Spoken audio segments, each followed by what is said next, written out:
Hi friend, welcome to my channel.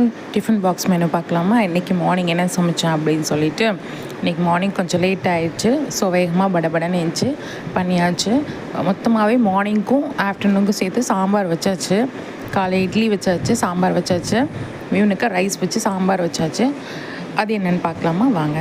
First rice வச்சு நேற்று கொடுத்த டிஃபன் பாக்ஸ் வந்து அவனுக்கு ரொம்ப பிடிச்சிருந்துச்சான். பட் நான் வாஷ் பண்ணலை. ஸோ அதனால் நான் வந்து நார்மலாக எப்பவும் கொடுக்குற டிஃபன் பாக்ஸ் கொடுத்தேன். அதில் வந்து கம்மியாக தான் ரைஸ் பிடிக்கும், இதில் கொஞ்சம் ஓரளவு கொஞ்சம் அதிகமாகவே பிடிக்கும். ஆனாலும் இந்த டிஃபன் பாக்ஸ் அவனுக்கு சாப்பிட ரொம்ப லேட் ஆகுதான்.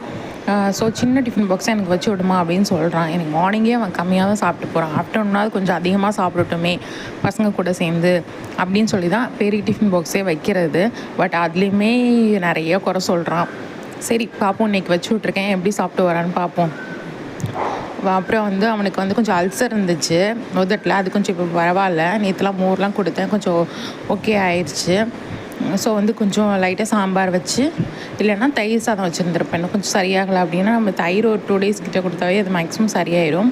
ஸோ சாம்பார் சாதம் வச்சுட்டு கொஞ்சம் பறிக்க ரைஸ் வச்சுருக்கேன். வச்சுட்டு நல்லா ஸ்பூன் வச்சு விரவி விட்டு வச்சாச்சு. தொட்டுக்கிறதுக்கு வந்து பொரியலுக்கு வந்து முட்டை வச்சுருக்கேன். இன்னும் கேரட் பீன்ஸ் எதுவுமே இன்னும் வாங்கலை நான். ஸோ வந்து எக் இருந்துச்சு நிறையாவே. ஸோ வந்து முட்டை வச்சு விட்டுட்டேன். முட்டை வந்து அவனுக்கு பிடிக்கிற மாதிரி வந்து அந்த தாளிப்பு கரண்டியில் வந்து போட்டு முட்டை ஆயில் விட்டு கட் பண்ணி வச்சுட்டு அவன் ஸ்பூனில் வந்து எடுத்து சாப்பிட்ற அளவுக்கு எக்கு வந்து கட் பண்ணி வச்சாச்சு. ஃபஸ்ட்டு எப்போவுமே வந்து நம்ம டிஃபன் பாக்ஸ் கட்டுறதுக்கு ஒரு 10 minutes முன்னாடி வச்சா நல்லாயிருக்கும். இல்லைனா வந்து அது காஞ்சி போயிடும், நம்ம டிஃபன் பாக்ஸ் வைக்கிறதுக்குள்ளே காஞ்சி போயிடும். ஸோ அதை நான் டிஃபன் பாக்ஸ் கட்டுறதுக்கு ஒரு 2 minutes முன்னாடியே நான் பண்ணிவிடுவேன். பண்ணிவிட்டு அப்படியே இந்த சூடோடு கட் பண்ணோன்னு வச்சுக்கோங்களேன், என்னால் பீஸாக கட் ஆகிடும். ஸோ அப்போயே கட் பண்ணிவிட்டு வச்சுட்டு டிஃபன் பாக்ஸ் பேக் பண்ணி வச்சாச்சு. ஸ்நாக்ஸ்க்கு வந்து முந்தினாத்து உரிச்ச 50 பிஸ்கட் வேறு கொஞ்சம் இருந்துகிட்டே இருந்துச்சு. சரி அது அப்படியே கிடக்குது அப்படி சொல்லிட்டு, சரி இது கொண்டு போறியாடா அப்படின்னு. ஆனாலும் அவனுக்கு ஓகேவாக இருக்காது. அவனுக்கு புது பாக்கெட்டை பிச்சு வச்சு விடணும். ஸோ இதாக சொல்லி அவனுக்கு பழைய பாக்கெட் பிச்சு ஏற்கனவே பாதி இருந்ததை வந்து 50 பிஸ்கட் வச்சாச்சு. ஓகே சாப்பிட்டுவான்னு சொல்லியாச்சு.